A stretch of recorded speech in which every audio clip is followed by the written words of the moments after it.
Guia Panorâmico Bíblico do Antigo Testamento. O livro de Josué. Uma reflexão espiritual. Vídeo 6.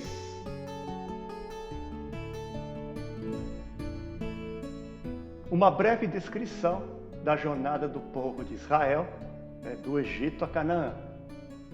A esta altura, penso que será de grande interesse e proveito fazermos um pequeno resumo da jornada do povo de Israel, desde o Egito até Canaã.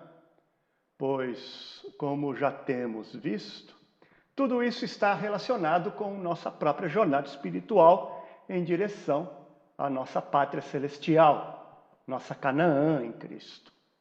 Fato é que os 5 primeiros livros da Bíblia, escritos por Moisés, introduzem de forma admirável os grandes princípios que estabelecem as bases corretas de nossos relacionamentos com Deus. Nós, que para Ele somos os vasos de sua soberana eleição. Esses princípios ressurgirão muitas e muitas vezes ao longo de todas as Escrituras. Por isso, a importância em os conhecer. Os atos de Deus no Egito a favor do seu povo Israel, então sob o chicote dos exatores e escravos da tirania faraônica, formarão as bases da nossa salvação e libertação desse mesmo povo, fato que irá tipificar a nossa própria salvação e libertação do poder de Satanás, o faraó do mundo, e do seu sistema espiritual cósmico, seu Egito, o mundo das ideias e ideais satânicos, chamado muitas vezes nas Escrituras de cosmos. A saída de Israel do Egito representa figuradamente e de forma extraordinária nossa própria salvação e libertação levada a termo por Jesus Cristo. As cenas do deserto. A isto segue a separação tipificada pela jornada do deserto. Sim, porque é depois da libertação do povo de Israel do Egito que as cenas do deserto têm lugar. O deserto é um processo, uma experiência necessária para todos os eleitos de Deus por diversos e excelentes objetivos. Ele representa as múltiplas circunstâncias que permeiam o nosso viver neste mundo, principalmente as circunstâncias adversas, as circunstâncias difíceis, as circunstâncias críticas de nossa vida neste mundo. É no deserto de nossa carreira cristã que a carne é posta à prova. É na travessia do deserto de nossas vidas que se dá o aperfeiçoamento do espírito, que muitos preferem classificá-lo ou chamá-lo como o processo ou o caminho da santificação da alma eleita. Penso que todos estes conceitos são um e que todos significam o mesmo fato espiritual. É na caminhada pelo deserto que aprendemos as mais importantes e necessárias lições acerca de uma das maiores de todas as necessidades, ou seja, a nossa completa e absoluta dependência de Deus e de seus recursos e de sua providência. Coisas estas perdidas no Éden, após a queda do homem no pecado. A jornada pelo deserto implica ainda, em primeiro lugar, na revelação do próprio Deus, ou em sua autorrevelação. O tabernáculo do deserto é o grande exemplo disso. Em segundo lugar, na revelação de suas poderosas obras. Em terceiro, na revelação de sua santa e perfeita vontade. E em quarto, na revelação dos seus caminhos. E por fim, em quinto, na revelação das bases e dos meios de relação que proporcionariam e que manteriam a nossa comunhão com Ele. O Pentateuco, uma história de relacionamento. No Pentateuco, temos os princípios da graça, embora que em forma de semente ainda, mas estão ali em sombra na substância da fé. Fé que muitos tiveram e desempenharam, e por ela avançaram e alcançaram a aprovação de Deus. A lei não pôde oferecer isto por causa da carne, pois ela encontrou-se enferma, conforme expressa-se o apóstolo Paulo. E a lei nos traz o senso da realidade espiritual de nossa escravidão ao pecado. É a graça que assenta o verdadeiro fundamento das nossas relações com Deus. No entanto, para que viéssemos tomar plena consciência do alto preço que precisaria ser pago por causa do pecado, para ser estabelecido em bases permanentes, satisfatórias e estáveis os fundamentos deste relacionamento, vem o Pentateuco, e nele as instruções e principalmente as condições sobre as quais Deus coloca Israel para que tornasse este relacionamento possível. Ali temos, em linhas gerais, as condições necessárias para que este relacionamento entre ele e seu povo não só pudesse assentar-se em bases aceitáveis por Deus, mas que também pudesse ser mantido continuamente, as quais são, em primeiro lugar, sob a lei, isto é, Israel deveria sujeitar-se e cumprir toda a lei. Segundo, sobre as promessas. Terceiro, sobre o governo divino. Quarto, sobre a graça. E quinto, sobre a autoridade de um mediador. Diferindo de nós, os cristãos, em um único ponto, isto é, quanto ao primeiro item, pois o cristão não está sujeito à lei, ou sob o regime da lei, ou sob o sistema da lei, mas sim sobre os princípios da graça de Deus.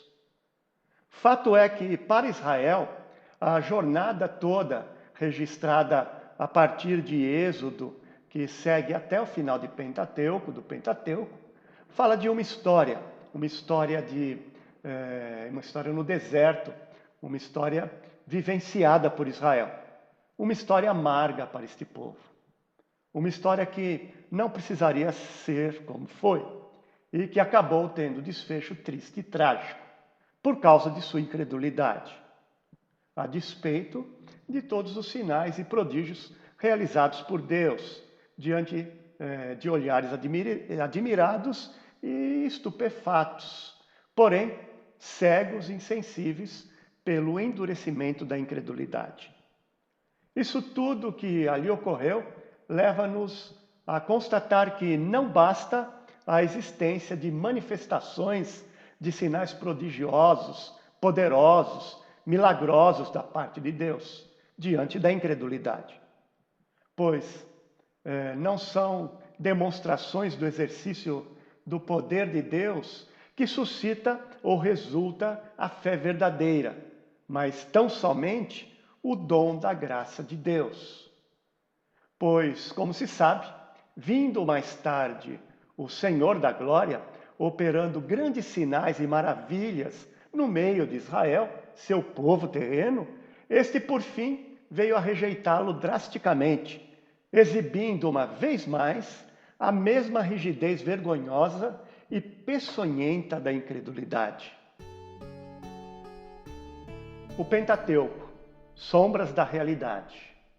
No Pentateuco e na jornada de Israel pelo deserto, são-nos oferecidos pelo Espírito Santo as figuras, os tipos, os modelos e os exemplos de todas estas maravilhosas realizações operadas por Deus no meio do povo de Israel, mas que são propriamente aplicadas a nós, a Igreja de Cristo. Coisas estas que se revelarão, se realizarão e se tornarão reais e tangíveis em Jesus Cristo, nosso Senhor, arrebatadora verdade. Ora, acaso tudo isto que está ali registrado nesses fabulosos livros iniciais da Bíblia não tinha por objetivo último tipificar que aquilo tudo representa, que aquilo tudo é representado ali, e que aquilo tudo que ali está representado, Cristo traz a plena realidade. Sim, pois é em Cristo e por meio de Cristo que vem à luz, à realidade, tudo aquilo que ali encontra-se em figuras. Coisas estas que nos foram disponibilizadas pela graça de Deus em Cristo Jesus, nosso Senhor. Cristo é o único meio e motivo aprovado e levantado por Deus que todas aquelas coisas tipicamente representadas no Pentateuco apontavam, sendo ele mesmo a própria realidade divina de todas elas, visto que é nele e somente nele que encontraremos os fundamentos, os motivos e os meios espirituais que nos capacitarão e nos darão a liberdade para uma aproximação legitimamente justa, satisfatória e verdadeira de Deus. Assim, Cristo é o único caminho e ponto de encontro entre Deus e os homens. E, como dito antes, o tabernáculo levantado no deserto é, por excelência, a melhor representação tipológica de todas essas verdades espirituais. É Cristo, afinal, o único recurso de Deus que possibilita estreitar e manter um tão elevado e íntimo nível de relacionamento entre ele, isto é, Deus e o homem. E isto infinitamente. É no Pentateuco que inicialmente são-nos colocadas diante de nossos olhos maravilhados as sombras de todas essas realidades espirituais, como já temos enfatizado. Até que viesse o Senhor Jesus e finalmente removesse definitivamente o grande obstáculo, o espesso véu que, rasgado de cima a baixo, traria a luz e manifestaria plenamente a nós todos que constituímos a sua igreja, aquilo tudo que Deus designou a nosso respeito e lhe aprouve nos revelar. Vemos no final do livro de Pentateuco, o que também marca o final da jornada de Israel pelo deserto, Deus, por fim, fazendo pousar sua bênção sobre os filhos de Israel e dando pleno testemunho de sua definitiva justificação, sem, entretanto, retirar sua vara disciplinadora, apesar de todos os esforços dos inimigos para impedir o derramamento destas bênçãos sobre o povo de Deus. A justificação é um ato soberano e gracioso de Deus, da parte de Deus, que, embora exemplificada sobre Israel, ao menos sobre o remanescente de Israel, não tenho dúvidas, tinha em vista, mais específica e diretamente, a Igreja de Cristo, que até então ainda não existia, pois é sobre aqueles que pertencem a Cristo que Deus, por fim, imputará liberalmente sua justiça em um ato gracioso e soberano, com base no sacrifício propiciatório de Cristo. O que vem em seguida são as declarações e instruções da parte de Deus a Israel, as quais dariam as diretivas e as condições para a tomada de posse de sua herança, a terra que Deus lhes havia prometido. Em Josué 24:13, temos o seguinte: Dei-vos a terra em que não trabalhastes, e cidades que não edificastes, e habitais nelas. Comeis das vinhas e dos olivais que não plantastes. Era a liberalidade do dom da graça que Deus oferecia ao seu povo, desde que se conservasse firmes nos fundamentos dessas relações. Em Josué 24:14, temos o seguinte: Agora, pois, temei ao Senhor e servi-o com integridade e com fidelidade. Deitai fora os deuses aos quais serviram vossos pais da além do Eufrates e no Egito, e servi ao Senhor. No próximo vídeo, prosseguiremos nossas reflexões no livro de Josué. Continue conosco, não deixe de assistir.